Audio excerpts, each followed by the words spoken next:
270,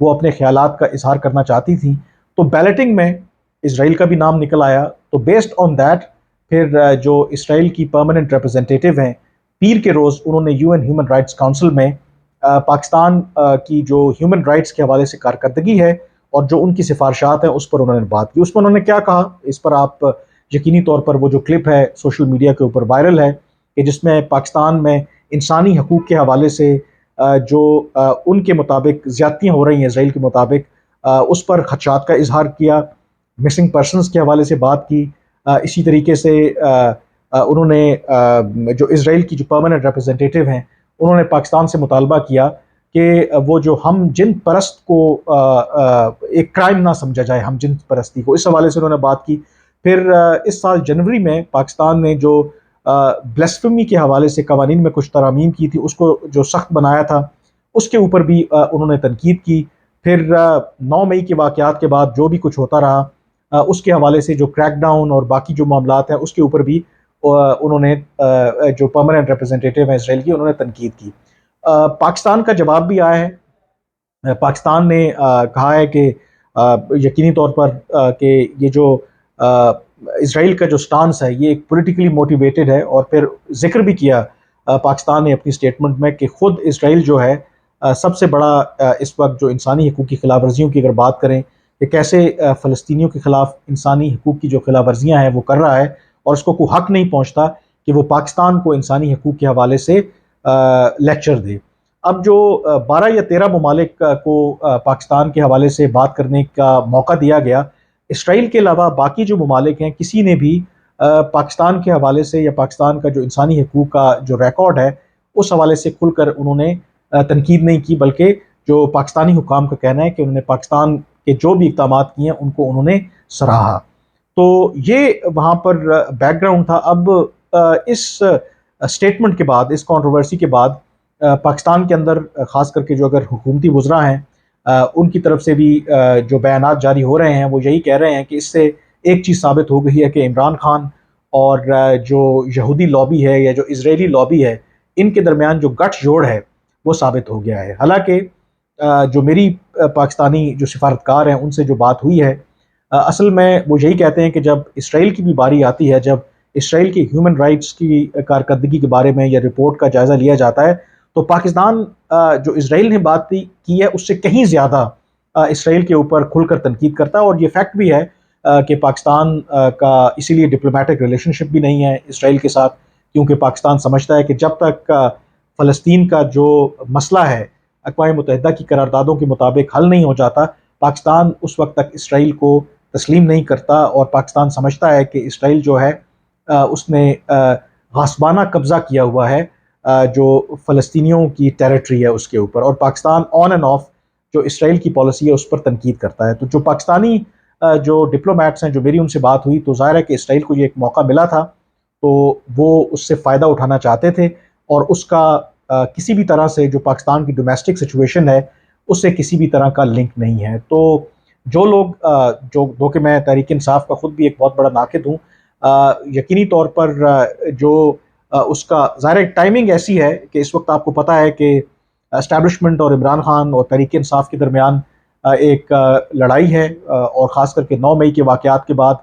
تحریک انصاف کے بہت سے جو ورکرز ہیں، بہت سے لیڈران ہیں، ان کے خلاف مقدمات چل رہے ہیں، ان کے خلاف کریک ڈاؤن ہوا ہے۔ تو اس تناظر میں جو تحریک انصاف کے مخالفین ہیں، ظاہر ہے کہ وہ اس کو اسی کانٹیکسٹ میں دیکھ رہے ہیں کہ شاید عمران خان کی حمایت میں اب اسرائیل بھی آ رہا ہے۔ تو جو باقی دنیا کے ممالک ہیں وہ ڈیفینیٹلی ایک جو سچویشن ہے اس سے فائدہ اٹھانے کی ضرور کوشش کرتے ہیں، لیکن جو میری پاکستان کے حکام سے بات ہوئی ہے وہ یہی کہہ رہے ہیں کہ اس کو ایک آؤٹ آف کانٹیکسٹ سمجھا جا رہا ہے، کیونکہ یہ ایک پروسیس ہے جو اس سال جنوری سے چل رہا تھا، اور اگر بیلٹنگ میں اسرائیل کا نام نہ آتا تو شاید آپ کو یہ جو اسرائیل کی جو سفیر ہیں، جو امبیسڈر ہیں، انہوں نے UN ہیومن رائٹس کونسل کے سیشن میں یہ جو ریمارکس دیے ہیں وہ بھی آپ کو سننے کو نہ ملتے۔ تو جو پاکستانی حکام ہیں، جو سفارتی ذرائع ہیں، وہ کم از کم اس کو پاکستان کی جو ڈومیسٹک سچویشن ہے اس سے ڈی لنک کر رہے ہیں۔ بٹ نیوردلیس پاکستان کے اندر آپ کو پتہ ہے کہ کانسپریسی جو تھیوریز ہیں اس پر بلیو کیا جاتا ہے، اور جو عمران خان اور تحریک انصاف کے مخالفین ہیں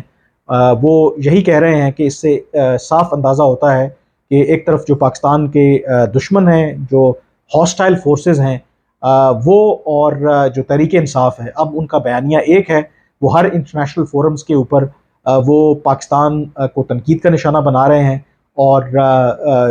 یہ جو تمام فورسز ہیں اب عمران خان کی جو حمایت میں وہ سامنے آ گئی ہیں۔ تو لیکن جو حقائق ہیں، جیسے میں نے آپ سے کہا کہ یہ ایک پروسیس تھا، جو ایک پیریوڈک جو ہیومن رائٹس کے حوالے سے ہر جو اقوام متحدہ کا رکن ملک ہے اس کی کارکردگی کا جائزہ لیا جاتا ہے۔ پاکستان کی کارکردگی کا بھی جائزہ لیا گیا۔ پاکستان کا یہ ٹرن تھا۔ 30 جنوری کو پاکستان کی حکومت نے اپنی رپورٹ پریزنٹ کی UN ہیومن رائٹس کونسل کے سامنے۔ اس رپورٹ کو بنیاد بناتے ہوئے باقی ممالک نے پھر پاکستان کو سفارشات دیں۔ جیسے میں نے کہا کہ پاکستان 300 سے زائد سفارشات دی گئیں۔ پاکستان نے کوئی 270 جو سفارشات ہیں ان پر عمل درآمد کرنے کا فیصلہ کیا، اور جو باقی سفارشات تھیں کچھ پر تحفظات کا اظہار کیا۔ جو بھارت اور اسرائیل کی طرف سے ریکمنڈیشنز دی گئی تھیں ان کو ریجیکٹ کیا۔ تو یہ وہ بنیادی وجہ بنی کہ پاکستان اور اسرائیل کے درمیان آپ کو ایک سفارتی جنگ ہوتی نظر آئی، کیونکہ جو اسرائیلی جو ایمبیسڈر تھیں ان کا جو بیان تھا وہ یقینی طور پر پاکستان کے اندر وہ بہت زیادہ وائرل ہوا، اور پھر اس امپریشن کو ڈسپیل کرنے کے لیے دفتر خارجہ کی طرف سے بھی یہ سٹیٹمنٹ سامنے آیا، اور یہ ایک بنیادی وجہ بنی جس کی وجہ سے دونوں ملک جو ہیں انہوں نے ایک دوسرے کے خلاف الزام تراشی کی۔ اینی ویز آج کے وی لاگ سے اتنا ہی۔ انشاءاللہ جلد آپ سے ملاقات ہوگی ایک نئی ویڈیو اور نئی خبر کے ساتھ۔ تب تک کے لیے مجھے اجازت دیجیے۔ اللہ حافظ۔